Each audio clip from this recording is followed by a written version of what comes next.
Quand j'étais en classe de 5e, un jour pour aller au cours, j'avais décidé de ne pas emprunter le chemin habituel par lequel je m'y rendais, car j'étais très en retard. J'avais donc décidé de prendre un petit sentier dans une broussaille qui avait l'avantage d'être un raccourci. Soudain, je vis sous le pied gauche d'un petit garçon en tenue d'école avec son sac au dos et un pain à la main qui venait de me dépasser en courant, parce que sûrement en retard lui aussi, et qui était à 2 mètres à peine devant moi, quelque chose se tortillait. J'ai alors freiné ma marche pour voir ce que c'était, en ouvrant grandement les yeux. J'ai été choquée par ce que je voyais partir sous mes yeux. Un serpent. Ce jeune garçon venait de marcher sur un serpent sans s'en rendre compte. Il n'avait même pas réalisé qu'il venait de marcher sur un serpent. Je le voyais courir continuant son chemin, inconscient du danger dont il venait d'être épargné, la morsure d'un serpent. J'en avais été tellement choquée que je suis restée pendant 2 minutes là debout, la main sur la bouche, ne sachant quoi penser. Le soir venu, j'en ai parlé à ma mère et nous avons rendu grâce à Dieu.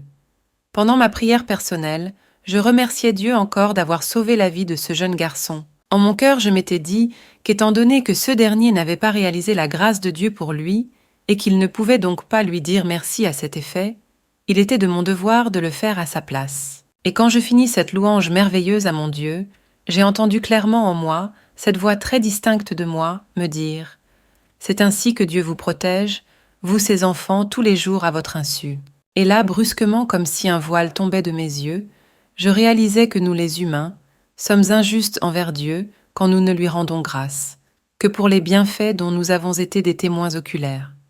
Nous ne lui rendons grâce que pour ce qui est visible à nos yeux.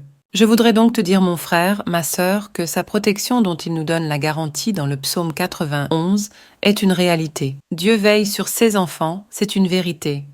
Sa grâce nous accompagne en tout temps et en tout lieu. Il est vraiment notre refuge et notre forteresse. Il nous faut en être conscients. Quel que soit ce que nous vivons comme situation, rendons grâce à Dieu, disons « lui merci pour la journée » avant d'aller nous coucher. Nous n'avons généralement pas idée de combien de dangers physiques comme spirituels Dieu nous sauve tout au long de la journée. Les serpents venimeux sont partout dans notre environnement. Nous les côtoyons au quotidien, nous serrons à longueur de journée des mains trempées dans des mixtures d'une puanteur démoniaque. Nos joues reçoivent des baisers de Judas. Les trous spirituels sont creusés sous nos pieds. Les pièges sont posés sur nos chemins. Nous passons par les carrefours baptisés de paroles incantatoires et saturés de maléfices.